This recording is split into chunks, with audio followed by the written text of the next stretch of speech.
Hello, स्वागत है आपका हमारे यूट्यूब चैनल देवा स्टडी पॉइंट IQ में। मैं देवेंद्र। आज हमारा टॉपिक है प्राचीन भारत के इतिहास का गुप्त उत्तरकाल या वर्धन वंश 647 ईस्वी तक टॉप 30 प्लस महत्वपूर्ण क्वेश्चनों की चर्चा करेंगे इस वीडियो में। आप किसी भी कॉम्पिटिटिव एग्जाम की तैयारी कर रहे हो तो आपके लिए वीडियो इंपॉर्टेंट रहेगा, तो वीडियो को एंड तक देखते रहना है। और चैनल को सब्सक्राइब नहीं किया तो सब्सक्राइब और बेल आइकन प्रेस कर देना, जिससे आपको लेटेस्ट वीडियो मिलता रहेगा। आज हमारी क्विज नंबर 8 है। क्विज नंबर 7 तक नहीं देखा तो आप चैनल पेज की प्लेलिस्ट में जाकर देख सकते हैं। तो साथियों, पहला क्वेश्चन है, थानेश्वर में वर्धन वंश या पुष्य भूति वंश की स्थापना किसने की? तो इसमें कौन सा राइट होगा? साथ में आप भी कमेंट में आंसर दे सकते हैं। और लास्ट में मैंने आपसे एक क्वेश्चन पूछा, उसका आंसर आपको कमेंट में देना है। तो थानेश्वर में वर्धन वंश या पुष्य भूति वंश की स्थापना किसने की? राज्यवर्धन, आदित्य वर्धन, पुष्य भूति वर्धन, नरवर्धन। तो इसमें राइट हो जाएगा पुष्य भूति वर्धन, सी ऑप्शन राइट हो जाएगा इसमें। अगला है, कदम राज्य की स्थापना मयूर शर्मन ने की थी, उसने अपनी राजधानी बनाई। कदम राज्य की स्थापना मयूर शर्मन ने की थी और उसने अपनी राजधानी कौन सी बनाई थी? बंगाल को, कनौज को, वैजयंती या वनवासी को, इनमें से कोई नहीं। तो इसमें राइट हो जाएगा वैजयंती या वनवासी को कदम की राजधानी बनाई थी मयूर शर्मन ने। तो ये इंपॉर्टेंट क्वेश्चन है। अगला क्वेश्चन है, निम्नलिखित में से वह अंतिम बौद्ध राजा कौन था जो संस्कृत का महान विद्वान और लेखक था? वह अंतिम बौद्ध राजा कौन था जो संस्कृत का महान विद्वान और लेखक था? कनिष्क, अशोक, बिंबिसार, हर्षवर्धन। तो वो कौन राजा था? इसमें राइट हो जाएगा हर्षवर्धन। ठीक है, डी ऑप्शन राइट हो जाएगा। अगला क्वेश्चन है, हर्षचरित किसके द्वारा लिखी गई थी? हर्षचरित ये किसके द्वारा लिखी गई थी? कालिदास, बाणभट्ट, वाल्मीकि, व्यास। तो इसमें राइट हो जाएगा बाणभट्ट के द्वारा लिखी गई थी हर्षचरित। तो इसमें बी ऑप्शन राइट हो जाएगा साथियों। ठीक है, सारे क्वेश्चन इंपॉर्टेंट और सिलेक्टेड है जो एग्जाम में बार बार पूछे जाते हैं। हर्षवर्धन के समय कौन सा चीनी तीर्थयात्री भारत आया था? हर्षवर्धन के समय कौन सा चीनी यात्री है जो भारत आया था? Faxian, Itsing, Megasthenes, Hiuen Tsang. तो इसमें राइट हो जाएगा साथियों हैंसोंग। इंपॉर्टेंट क्वेश्चन है, एग्जाम में पूछा जाता है से आपको ध्यान रखना है से है हर्षवर्धन। ठीक है, हर्षवर्धन, हैंसोंग।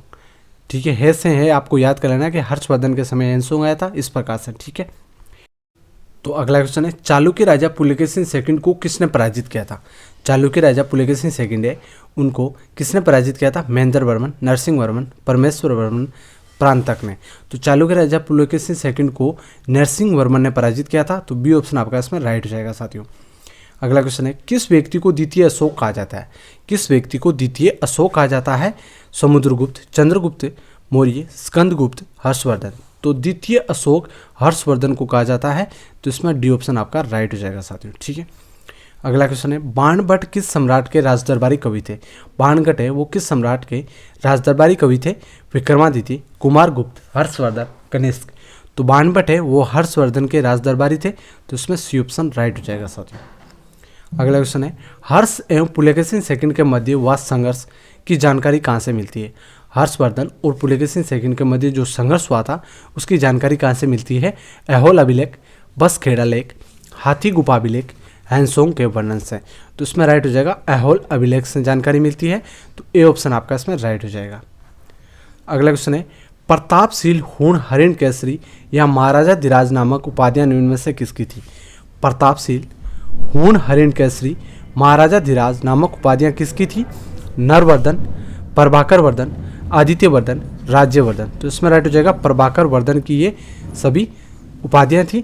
तो इसमें बी ऑप्शन राइट हो जाएगा। अगला क्वेश्चन है, सम्राट हर्ष ने अपनी राजधानी थानेश्वर से कहाँ स्थानांतरित की थी? सम्राट हर्षवर्धन ने अपनी राजधानी थानेश्वर से कहाँ स्थानांतरित की थी? प्रयाग, दिल्ली, कनौज, राजगृह। तो इसमें राइट हो जाएगा कनौज।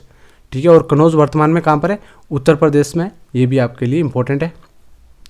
अगला है, हैंसोंग ने किसे शिलादित्य कहा था? हैंसोंग ने किसको शिलादित्य कहा था? चंद्रगुप्त मौर्य, चंद्रगुप्त सेकंड, अशोक, हर्षवर्धन। तो हैंसोंग ने हर्षवर्धन को शिलादित्य कहा था। इसमें डी ऑप्शन राइट हो जाएगा। अगला क्वेश्चन है, बंगाल का कौन सा शासक हर्ष के समकालीन था? बंगाल का कौन सा शासक हर्षवर्धन के समकालीन था? शशांक, दुर्व्यसेन, पुलकेशिन सेकंड, भास्कर वर्मा। तो इसमें राइट हो जाएगा शशांक। ए ऑप्शन राइट हो जाएगा इसमें। अगला क्वेश्चन है, चालुक्य शासक पुलकेशिन सेकंड ने किस नदी के किनारे हर्षवर्धन को परास्त किया था? चालुक्य शासक पुलकेशिन सेकंड ने किस नदी के किनारे हर्षवर्धन को परास्त किया था? महानदी के, ताप्ती नदी के, नर्मदा के, गोदावरी के। तो इसमें राइट हो जाएगा नर्मदा नदी के किनारे। अगला क्वेश्चन है, हर्ष के शासनकाल में उत्तर भारत का सबसे महत्वपूर्ण शहर कौन सा था? हर्षवर्धन के शासनकाल में उत्तर भारत का सबसे महत्वपूर्ण शहर कौन सा था?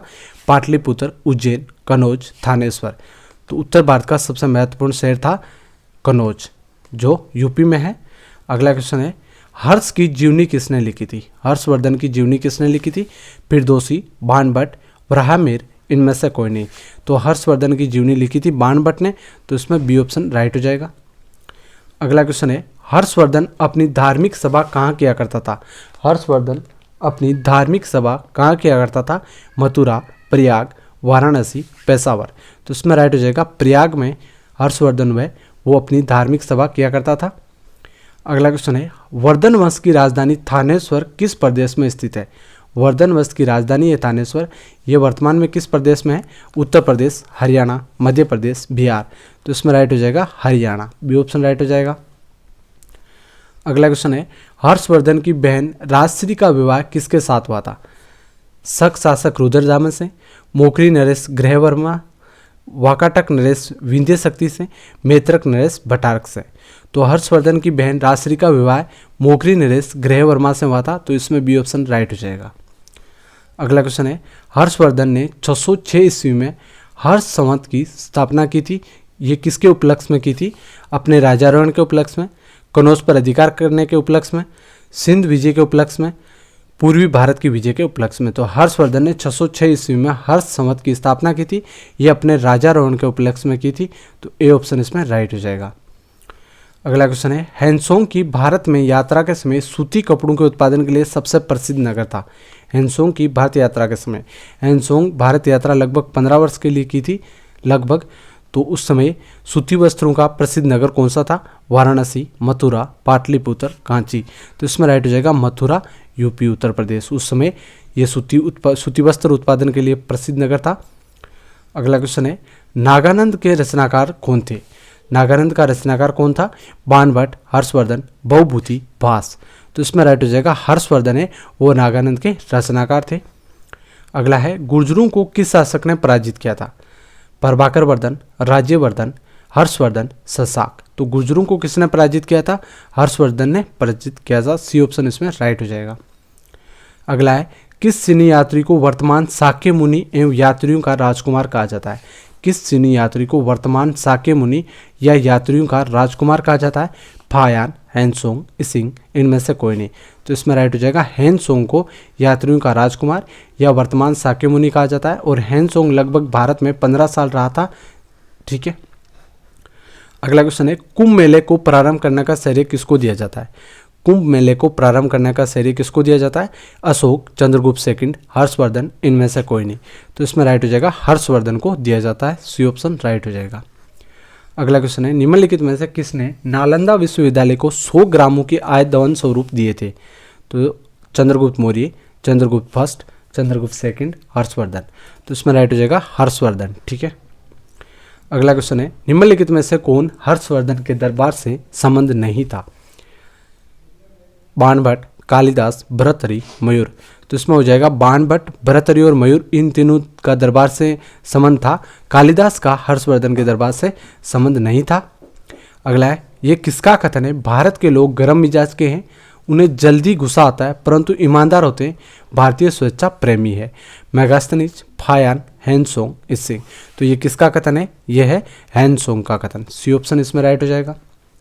अगला है, हर्ष के काल में भू राजस्व की सीमा थी 1/10 से 1/16, 1/6 से 1/10, 1/4 से 1/6, 1/3 से 1/4।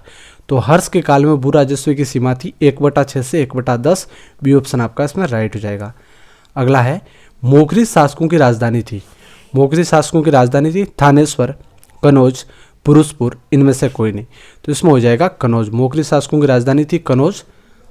अगला क्वेश्चन है, जिसका आंसर आपको कमेंट में देना है, घट्टी यंत्र या तुला यंत्र का प्रयोग होता था।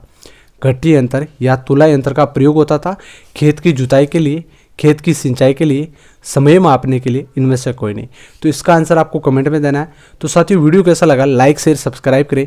धन्यवाद। जय हिंद।